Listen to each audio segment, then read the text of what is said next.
So before we go any further, I want to show you the main kind of workflow that certainly myself and others I know use. And it's a way you do want to get used to working. If you're coming from Tinkercad, you want to move into this workflow really moving forward as you progress with CAD software and you get into the more advanced CAD software. Rather than use boxes and cylinders, people tend to use the extrude command. Now I know in Tinkercad there was an extrude and it was used for certain situations, but this will be 3D modelling in things like Fusion, Inventor, SolidWorks. This will be your main method of drawing, okay, of modelling. Things like Fusion, Inventor, SolidWorks, this will be your main method of modelling, okay, extrude. So let's see what it's all about. I'm going to click on Extrude. Extrude. Okay. So in order to extrude something we need a sketch. And this workflow of doing a 2D sketch and then extruding it to 3D, as I say, this will become second nature to you. This is how you'll start almost every piece. So the first thing we need to do is create a sketch. And when we click on sketch, we get this. Same as drawing a box, it will ask us where we want to draw it. So I'm just going to select this one for now. It doesn't really matter. All this can be changed, by the way, so it really doesn't matter. Now, how we can think of this, we're looking at a piece of paper now. We're drawing a 2D image. We're drawing a 2D sketch. When we did our box, if you remember, we started by drawing the base of a box and then we gave it a height. It's exactly the same process. It's asking us for, if you like, the bottom profile of our object, and then it will extrude it to give it a Z height. Again, it probably sounds a lot more complicated than it is. But if I wanted to draw a box this way, I'd select, you can see we get these sketch tools now. This toolbar is completely changed. We have constraints, we have creations and modify. Let's just concentrate on this one here for now. So for the most basic is a rectangle. We have 2-point rectangle, okay? So 2 points, it's asking us for the one corner and then it'll ask us for another corner and that will give us a rectangle. So first corner, again I'm going to go to the origin, 0, 0. And now it's asking us for another corner. So this probably looks completely familiar. It's just like when we drew a box. The first stage of drawing a box, it's exactly the same. It's asking us to draw the bottom of our box. So we can just do the same thing, 50 by 75. Okay, there we go. But that's it. It's not asked us for anything else. When we did a box, it went off now and asked us for a height of a box. It's not asking us for anything else. That's because we're still drawing our sketch. Okay, so if I was to click finish sketch,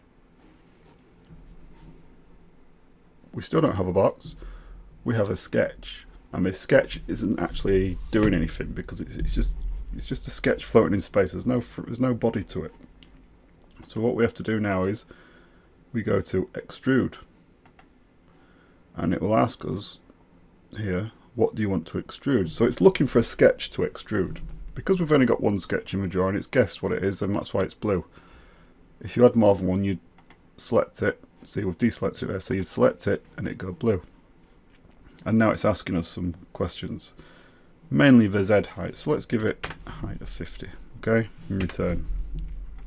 So what we've done there, we've drawn a box, okay, which has kind of followed the same process as before. It's taken a bit longer.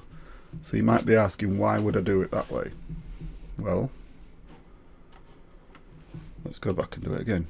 Okay, so select a sketch.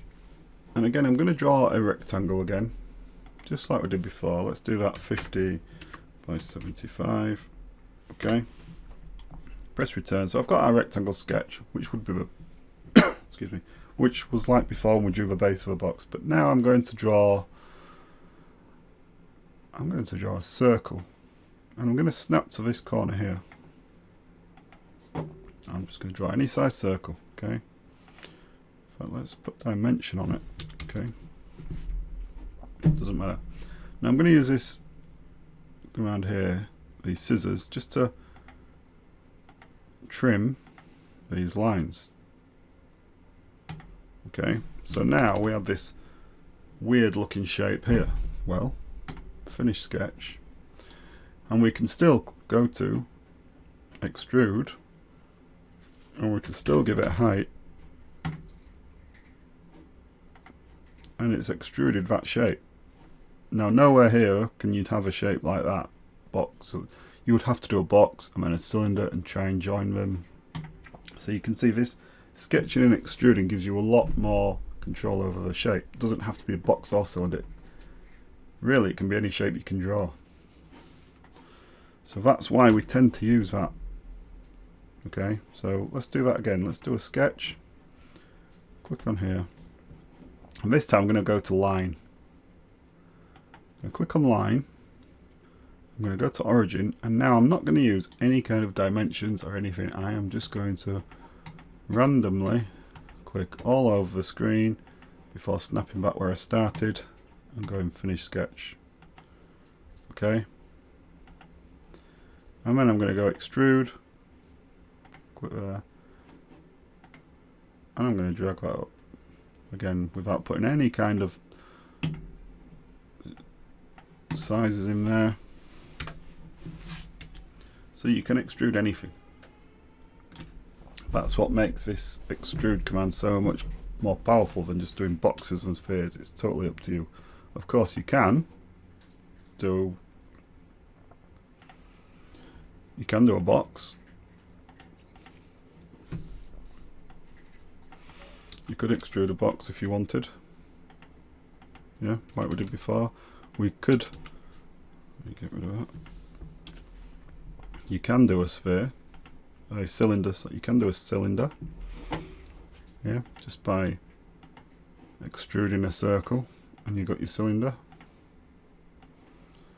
So you can do it, and I tend, even if I'm doing a box or a cylinder, I tend to use this sketch and extrude command, just because that's my default workflow. So